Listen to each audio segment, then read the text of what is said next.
Spike Factory, BTD's resident spike spitter. They are one of the franchise's oldest monkeys, introduced all the way back in BTD4. But despite all their iterations, their main gimmick has never changed. While not the cheapest monkey in the game, they are sure as hell one of the most consistent given how they store their damage on the track. And what's better is the Spike Factory has a path for every situation. Do you need a tower that obliterates everything, including your wallet? The top path is your guy. Do you need a tower that exclusively shreds Moab class bloons? The mill path is here. Or do you need a tower that remains so unchanged that it absorbs any balloon that runs over its spikes? The bottom path is right up your alley. Not to mention it has one of the most powerful Paragons in the game that can destroy almost any boss with enough prep time. But that's enough yapping, so let's get right into it.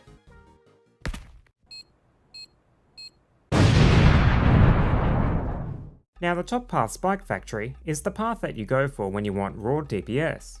While numerous pierce nerfs has weakened the path's versatility, it still provides decent DPS and cleanup during all stages of the game. Starting with bigger stacks, it increases the Spike Factory's pierce by 5. While pierce is typically nothing to write home about until you don't have enough, but given the Spike Factory stores its unused pierce rather than yeet it into the stratosphere, it's a core part of its DPS.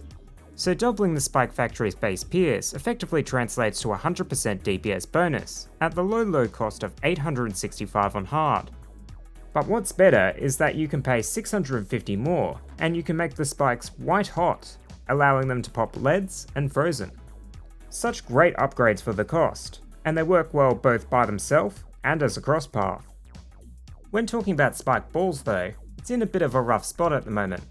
While its +1 damage along with its ceramic and fortified damage bonuses make it a sizable upgrade from white hot spikes, but after numerous pierce nerfs, Spike Balls only has +1 pierce over white hot spikes, which severely limits the damage it can store. In its peak, Spike Balls used to be able to tank multiple Moabs without breaking a sweat, but now can barely beat one with a Berserker Brew and a reasonably long track length. However, I still turn to it from time to time as an early game cleanup, even if it's outclassed by cheaper or more effective options. Meanwhile, Spike Mines is simply a better Spike Balls, but with one key difference: they can spontaneously explode. When the ball expires, either by itself or when its pierce is consumed, the ball generates a massive explosion that deals 10 damage to up to 30 surrounding balloons, while setting the survivors alight, dealing 10 damage every 2 seconds for 6 seconds. Together, the balls and explosions make Spike Mines a reliable mid to late game cleanup tower. However, its high cost, especially without high value mines MK, Spike Mines can often be replaced by cheaper options such as a Glue Gunner, Ice Monkey, or Downdraft Heli. Finally, Super Mines completely transforms the Spike Factory from an explosive cleanup tower to one of the most powerful DPSs in the game. At the cost of an arm and a leg, everything is rigged to produce an explosion. Individual spikes, explosion. Whole mine, explosion. Base factory, you guessed it, no, it doesn't blow up. While it isn't exactly a tower that you can afford in your average chimps game, super mines destroy almost anything you throw at it. The only major downside is that it fires mines at half the rate as its previous upgrade, but it's worth it given the massive damage increase. Now cross-pathing the top path spike, both paths can significantly improve the performance of the mines. However, they each have their own niche that makes them useful in specific situations. In most cases, the extra attack speed from the mill path is the way to go, because it's a lot more consistent on single lane tracks, and it does a lot more damage overall provided its mines aren't left to expire. However, the extra range and targeting options provided by the bottom path is invaluable on multi-lane maps. And the start of round bonus plus the extra mine duration allows it to store more damage when left alone. Moving to the mill path, it features a set of upgrades that increase the Spike Factory's attack speed and Moab damage, while also introducing an ability that carpets the screen in blimp shredding spikes. Starting with faster and even faster production, they increase the Spike Factory's attack speed by 20 and 25% respectively. As mentioned a couple of seconds ago, it has great synergy with the top path because it helps them replenish their spike piles faster from mid-round rushes. However, when used by itself or with the bottom path, It's not as powerful because it's far more expensive than bigger stacks, while only providing the same performance without buffs. Meanwhile, Moab Shredder completely shifts the Spike Factory's focus from a backline cleanup tower to a frontline Moab DPS. The Spike Factory spikes now have a +7 Moab damage bonus, making it excel at breaking open the outer layers of mid-game blimps. However, it tends to waste its PS on small bloons, even when placed near the front of the track, so I advise against using it unless you're planning on upgrading it to a Spike Storm or Carpet of Spikes later. Another major use of the Moab Shredder is the round 100 Bad, because it provides some of the most cost-efficient bad damage outside of bottom path tack shooters. Upgrading to Spike Storm, the Spike Factory gains a new ability that carpets the entire screen with spikes. These spikes are identical to the ones produced by its base attack, so it can be influenced by damage and pierce buffs. However, its attack speed is hard-coded due to the interaction being rather overpowered. The sheer versatility of this ability makes it great in various areas of the game. In chimps and other standard game modes, it provides excellent burst damage for dealing with clusters of DDTs in the 90s, while also being one of the best towers for round 100 damage. And in timed boss events, it's great for shredding low tier bosses. Its only major flaw is that Ninja Kiwi has been nerfing the Spike Storm's damage and price a lot over the past few years, so it's not as broken as it used to be. However, it's still a strong budget option over First Strike, that performs well on shorter maps and synergizes with external buffs.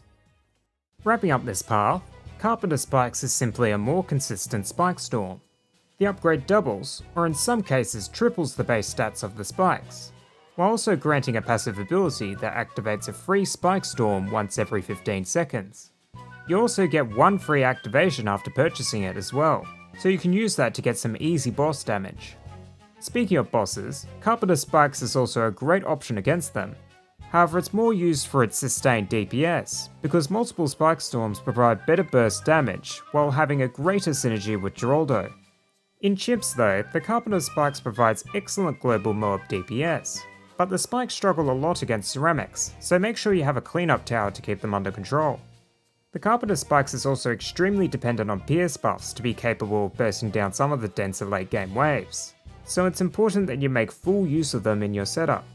Striker provides 25% with his level 8, and Top Path Mermonkey provides anywhere between 10 and 40% depending on the tier. And given that the Lord of the Abyss can act as a global ceramic cleanup tower, the trio form a formidable chimp strategy. Elk buffing the Carpet of Spikes can also be useful for squeezing out a little more damage from the base attack, but given AMD and Bruise only last for a certain number of attacks, it has an abysmal uptime on the ability. Now when cross-pathing the middle path Spike Factory, 99% of the time you want to go with the top path. 5 extra pierce and normal damage significantly improves its DPS, while also making DDTs a non-issue. However, the bottom cross path can come in handy on maps with shifting lanes, like Erosion and Muddy Puddles. And finally, bottom path Spike Factory is the path that focuses on enhancing the strength of its spikes through improving their damage, lifespan, and placement options. The path begins with long-range spikes, which like most other upgrades of the same name, it increases the Spike Factory's range. However, it also doubles the lifespan of its spikes, including the ones produced by the middle path's ability, so the Spike Factory can build larger stockpiles of spikes before they start despawning. Upgrading to Smart Spikes, the Spike Factory gains 4 new targeting options, and quadruples its attack speed during the first 4 seconds of a round. While a strange combination of buffs, they fix a lot of core weaknesses of the Spike Factory, and makes it usable on maps where it typically would struggle on. The attack speed boost is great on short maps like Workshop, since it allows the Spike Factory to build a decent sized pile of spikes to combat the start of round rushes. And it's borderline broken in races and Apocalypse, because rounds are quick, and spike piles don't expire at the end of the round in those modes. The extra targeting options are also invaluable, since they allow you to partially or fully control how the spikes are placed.